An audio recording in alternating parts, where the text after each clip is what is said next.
आप इतना काम कर रहे हैं, दो महत्वपूर्ण प्रश्न जो विपक्ष पूछता है, एक तो कि क्या किसानों की आय वाकई दोगुनी हो पाई, जो आपने कहा था कि हम कर देंगे, क्योंकि और दूसरा प्रश्न वो पूछ रहे हैं क्योंकि आपने तो कह दिया कि 8 गुनी कर दी है कुछ की, तो लोग उस पे भी कह रहे हैं कि 8 गुनी किसकी कर दी। मैंने जो कहा वो तथ्यों के आधार पर कहा। कांग्रेस की रिजीम में किसानों की कभी चिंता नहीं की गई। मैं केवल आलोचना के लिए नहीं कह रहा, कभी चिंता की ही नहीं ढंग से, और इसलिए हालत बहुत खराब थी। मैं ये नहीं कह रहा कि सब कुछ एकदम बहुत अच्छा हो गया है, लेकिन जहां तक आय दुगनी करने का सवाल है, मैं दावे के साथ कहता हूं कई किसानों की आय दुगनी हुई है। मैं तो नाम और फोन नंबर देके वहां बताने वाला था पार्लियामेंट में कि पूछ लो आप। कई किसानों की आय दुगनी भी हुई है, तिगुनी भी हुई है, चौगुनी भी हुई है, जो आधुनिक कृषि करते हैं, आधुनिक तौर तरीकों का इस्तेमाल करते हैं। प्रिसीजन एग्रीकल्चर का सवाल है, green house poly house technology का इस्तेमाल कर रहे हैं, उनकी आय तो 8-8 गुना भी बढ़ी है। ऐसे उदाहरण है। ये कई का कुछ परसेंटेज है सर कि इतने किसानों की हो गई होगी?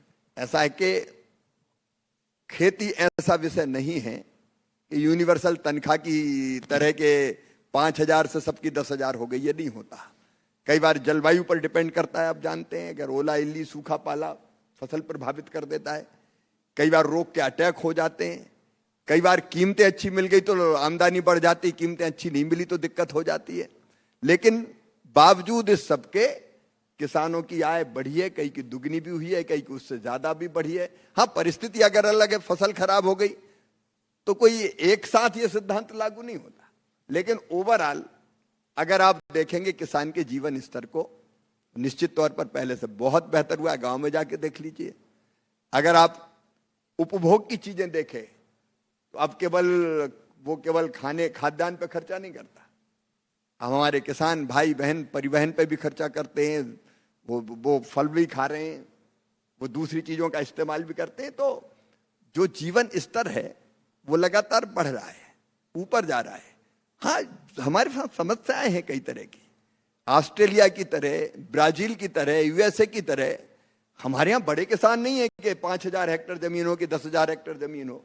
हमारे यहाँ तो लैंड होल्डिंग काफी कम है। आप जानते हैं, 1 हेक्टर एवरेज 0.96%, इतनी तो जमीन है हमारे पास। हेक्टर इतनी जमीन है हमारे पास, तो उस जमीन में खेती करना दुष्कर कार्य है, कोई आसान काम नहीं। लेकिन ऑपोजिशन लेकिन उसमें लगातार प्रयत्न करके उनकी आमदनी बढ़ाते रहना। देखिए, उत्पादन बढ़ता है तो आमदनी बढ़ती है।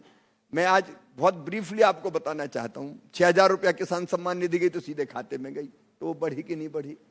फर्टिलाइजर सब्सिडी आज भारत सरकार इस साल 1,70,000 करोड़ रुपया हमने बजट में रखे। पिछले साल 1,84,000 करोड़ खर्च किए, उसके पहले 2 लाख करोड़ भी खर्च किए। अगर संस्थागत ऋण पहले साहूकारों से किसान लेता था, अब अगर किसान क्रेडिट कार्ड पर कम दरों पर अगर वो खेती के लिए पैसा लेता है तो संस्थागत ऋण और ओवरऑल ऋण बढ़ के 28 लाख करोड़ हो गया। पहले कभी 7 लाख करोड़ था। अगर आप फसल के नुकसान की बात देखें तो पहले फसल बीमा जैसी कोई योजना नहीं थी बेहतर, लेकिन पिछले दिनों 1,92,000 करोड़ रुपया प्रधानमंत्री फसल बीमा योजना के अंतर्गत उनके खाते में डाले गए। पर ड्रॉप मोर क्रॉप के लिए पर्याप्त सब्सिडी किसान को दी जा रही है। Poly house green house technology, उसका इस्तेमाल के लिए किसान को सब्सिडी देने का काम किया जा रहा है। तो एक नहीं, ऐसी कई चीजें हैं। नहीं, इसमें 2 प्रश्न जो पूछे जाते हैं, एक तो कि अगर किसान की स्थिति बेहतर हो रही होती तो आपको उसके अकाउंट में 6,000 रुपए किसान सम्मान निधि योजना के तहत क्यों डालने पड़ रहे थे? दूसरा, इसमें एक और चीज जोड़ दूं, दूसरा, सरकार कहती है कि हमने गरीबी घटाई, विपक्ष कहता है जब आप गरीबी घटा रहे हैं तो फ्री में राशन क्यों देना पड़ रहा है? अब विपक्ष गरीबी का मतलब ही नहीं जानता क्या होता है। नारे उनने लगाए, गरीबी हटाओ, गरीबी हटाओ, गरीबी हटाओ। गरीब हट गए, गरीबी नहीं हटी। हमने सारे ये प्रयास किए मेरे मित्र। गरीबी इसलिए हटी, निःशुल्क राशन दे रहे हैं तो राशन में लगने वाला पैसा गरीबों का बच रहा है, वो दूसरी चीजों में खर्चा कर रहा है। हम मकान बना के दे रहे हैं गरीबों को, मकान का पैसा बच रहा है तो दूसरे कामों में, बच्चों की शिक्षा में खर्चा करेगा। हम अकेला मकान नहीं दे रहे, मकान नहीं कहते, घर दे रहे हैं, उसमें पीने का पानी दे रहे हैं, नल कनेक्शन दे के, उज्ज्वला रसोई गैस कनेक्शन देने का काम कर रहे हैं। हम फ्री में बिजली मिले इसलिए प्रधानमंत्री सूर्य बिजली घर योजना बना रहे हैं। एक नहीं, हम इलाज के लिए आयुष्मान भारत योजना लागू कर रहे हैं। हम ऐसे भी खाते में पैसे डाल रहे हैं। जब ये सारे प्रयत्न हुए तब 25 करोड़ गरीब गरीबी रेखा के ऊपर उठ गए। बिना कुछ किए थोड़ी उठ जाएंगे। अब कोई जादू का डंडा थोड़ी है कि कुछ करो ही नहीं और गरीबी रेखा के ऊपर गरीब चला जाए। उनने कुछ किया नहीं, वो केवल नारे लगाते रहे। हम ठोस काम कर रहे हैं। उसमें जब आप 2047 की बात करते हैं, विकसित भारत की बात करते हैं, आपका विजन 2047 में भारत के किसान को कैसा देखने का है? देखिए, मैंने बताया कि हमारी समस्या है छोटी लैंड होल्डिंग, और इसलिए हमने जो सपना देखा है और जो संकल्प किया है और जो रोड मैप बनाया है, हम इंटीग्रेटेड फार्मिंग पर जोर देंगे। मतलब केवल खेती नहीं, खेती तो करे और खेती में भी एक फसल नहीं, खाद्यान्न भी पैदा करे, फलों की खेती, फूलों की खेती, सब्जियों की खेती, औषधि खेती, लेकिन उसके साथ साथ पशुपालन भी। उसके साथ अगर किसी की रुचि है तो बकरी पालन, मुर्गी पालन, मछली पालन, मधुमक्खी पालन, मशरूम का उत्पादन, अलग अलग तरह की चीजें पैदा करने का काम करें। और ऐसा मैं कह नहीं रहा हूं, ऐसा कर रहे हैं, हमारे कई किसान कर रहे हैं ये। और उसके साथ साथ हम केवल उत्पादन नहीं, कच्चे उत्पाद का वैल्यू एडिशन कैसे करें, एग्रो फॉरेस्ट्री की तरफ हम कैसे जा सकते हैं। इस बार आप देखोगे काजू, कोको, कॉफी, अगर, चंदन, नारियल, कैश क्रॉप, जिससे और ज्यादा पैसा मिल सकता है, उसको प्रोत्साहित करने के काम हो रहे हैं। तो हमारा लक्ष्य है कि छोटी जोत के आकार में भी किसान ठीक फायदे की खेती कर सके। आधुनिक तकनीकी का इस्तेमाल, अब हम फार्मर आईडी बना रहे हैं, कभी नहीं बनाया पिछली सरकारों ने। आज 9 करोड़ 60 लाख लोगों की फार्मर आईडी हम बना चुके हैं। और फार्मर आईडी का फायदा क्या होगा? वो बैंक लोन लेने जाएगा तो किसी कागज की जरूरत नहीं, फार्मर आईडी बताए, सारे डेटा मौजूद है, 2 मिनट में उसको लोन मिल जाएगा। अगर उसकी फसल खराब होती है, वो केवल फोटो डाले तो उसका खेत का नंबर से लेके मिट्टी का प्रकार तक सब पता रहेगा, उसको सलाह मिल जाएगी। एक नहीं, ऐसे कई काम होंगे। तो हम आधुनिक टेक्नोलॉजी का इस्तेमाल, कम लैंड होल्डिंग में वो ज्यादा प्रॉफिट कैसे कमा सके, इसकी कोशिश। आधुनिक कृषि पद्धतियां, हम एआई का भी इस्तेमाल करेंगे, मशीन लर्निंग का इस्तेमाल भी करेंगे। हाइड्रोपोनिक्स से लेके कई नई पद्धतियां आ रही जिसमें ज्यादा जमीन नहीं लगती, कम जमीन में काम चल जाता है। तो आप जो ये विजन 2047 के लिए देख रहे हैं किसानों के लिए, क्या वहां तक पहुंचने के लिए आपको वो 3 कृषि कानून लगेंगे जो नहीं आ पाए, क्या वो आएंगे?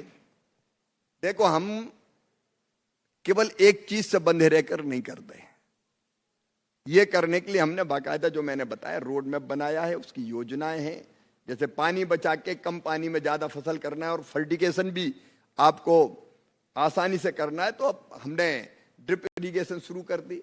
उसी में खाद मिला के डाल दो, पानी के साथ जड़ों में सीधे खाद मिल जाता है। तो इन सारे तरीकों का इस्तेमाल करते हुए हम करेंगे। आपको लोग कह रहे हैं कि जब से आप आए हैं उसके बाद से वो जो 3 कृषि कानून का विरोध करने वाले लोग थे वो भी नहीं दिख रहे हैं। आपने कुछ डील की है उनसे? हम तो प्यार की डील करते हैं भाई। स्नेह, प्रेम, आत्मीयता, संवाद से समाधान। झगड़ा कैसा? हम सब भारत माँ के लाल, भेदभाव का कहां सवाल। अब किसान है तो कुछ आप अपनी मांग रखेंगे, उसमें क्या दिक्कत है? आप गले लगाओ, प्यार से बात करो, जो हो सके करो, जो नहीं हो सके उसके लिए कन्विंस करो। तो मैं समझता हूं संवाद से समाधान ही रास्ता है। आप कह रहे हैं आप प्यार की डील करते हैं, राहुल गांधी कह रहे हैं आपने अमेरिका से जो डील की उसमें देश के किसानों से समझौता कर लिया उनके हितों से। वहां किससे प्यार दिखा दिया आपने?